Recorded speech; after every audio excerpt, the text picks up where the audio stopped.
Hey guys, I wanted to kind of do a spontaneous video today. This one is actually on the topic of cardio because I'm just getting back from my workout and I was walking through downtown. It's kind of nice. You can see the whole backdrop. There's, pretty much the waterfront is right there. You got some nice condos and stuff. And then here is actually the CN Tower. And as you can see, this thing is way bigger when you see it for yourself. So if you guys ever have an opportunity to do so, to visit Toronto, visit Canada, definitely check it out. This thing is insanely big. But getting back on track, I want to talk about cardio and specifically when you're cutting or when you're dieting and whether or not it's required and essential. And the simple answer is no. The reason for that being that pretty much your body more or less doesn't care. I mean, we all know that at the very foundation of weight gain or weight loss is a simple equation of calories in versus calories out. And some people tend to add in a little bit more cardiovascular activity to increase their calorie output. That way they could eat more calories in and still be cutting. So, if you're trying to cut and you set your calories to 2,000 and one day you kind of go overboard and you eat 2,300, if you do 300 calories worth of cardio, you're going to go back down, you're going to break even at 2,000 calories and you're still going to be at a deficit for that day. Now, once again, this is not a requirement. All you have to do is make sure that you are in a caloric deficit when you're cutting. If you can do that via nutrition, via restricting your carbohydrate intake, you can never do a single ounce of cardio. You could never see a treadmill, you could never see a Stairmaster, and you will be fine, you will lose weight, your body doesn't notice the difference. Or vice versa, you can do the opposite. You can eat a little bit higher on a consistent basis, but if you consistently, throw in cardiovascular activity, that's fine. Your body, once again, does not notice the difference. You will lose weight. That being said, do I recommend individuals who hate cardio to completely cut it out of their routine? No. And the reason for that being, you're gonna go insane. And there are gonna be days when you are gonna eat higher than you should. It's just gonna happen. And on those days, it's very easy, to add a little bit of cardiovascular activity at the end of the day to kind of negate the effects of that. In addition, there's just plenty of health aspects. Let's be honest, bodybuilding is not the most healthy sport in itself, especially when you're cutting down and you feel lethargic and you feel terrible. People think we look great, and we do, but they think that equates to health, which is not exactly the case. So that's why I definitely advise people, even if you don't necessarily require it and you can just eat sufficiently low, I advise you to throw it in there just for your own personal cardiovascular health. I mean, bodybuilding is one thing, but the rest of your life and health, that's forever.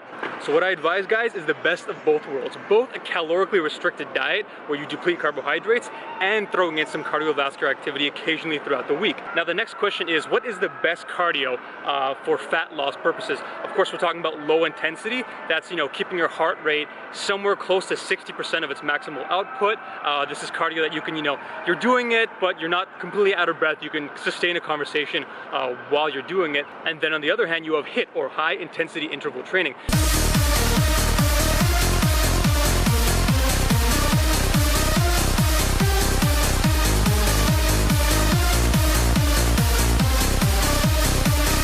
This is the kind of cardio that's going to have you out of breath.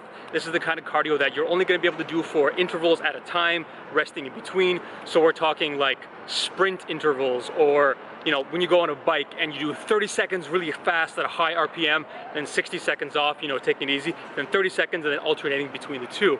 So what is technically the best? What do I recommend? Well, in my personal opinion, I recommend medium to high intensity training. And the reason for that is because there have been some studies which have shown that low intensity training, after the first 1 or 2 weeks of you incorporating into your routine, the effects seem to kind of dwindle and they're not as pronounced as they were in the beginning. Whereas high intensity, the effects, they don't necessarily plateau.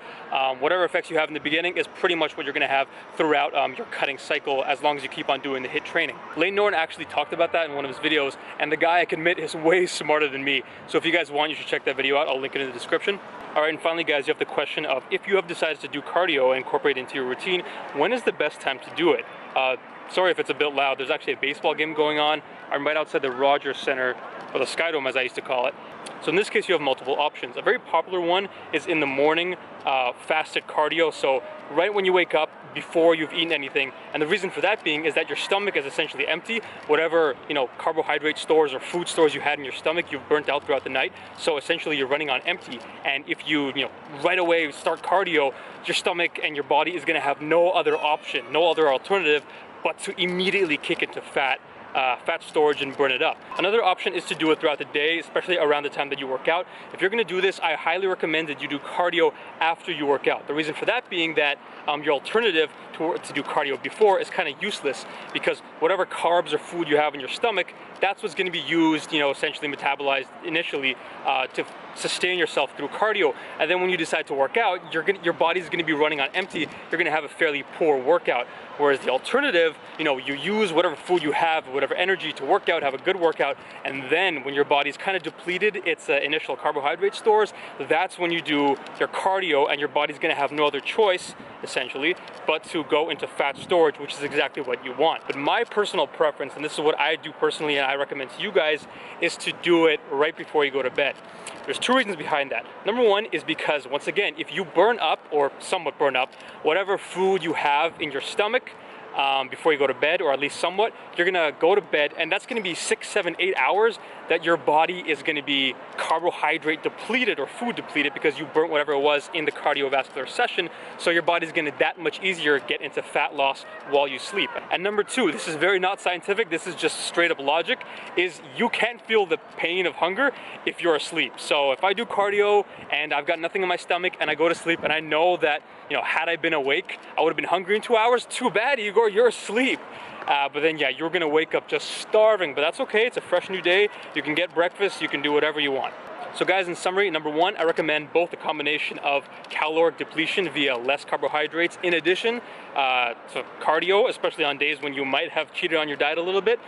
Number two, I recommend doing medium to high intensity interval training, especially, I'll go on the Stairmaster, set it to something fairly high, and instead of doing 30 minutes on low intensity, I'll do 10 to 15 minutes and really work up a sweat. And number three, guys, I recommend doing it before bed, because once again, you're gonna go to sleep on an empty stomach, and then when you have breakfast in the morning, that's exactly what it is. Breakfast, break, fast.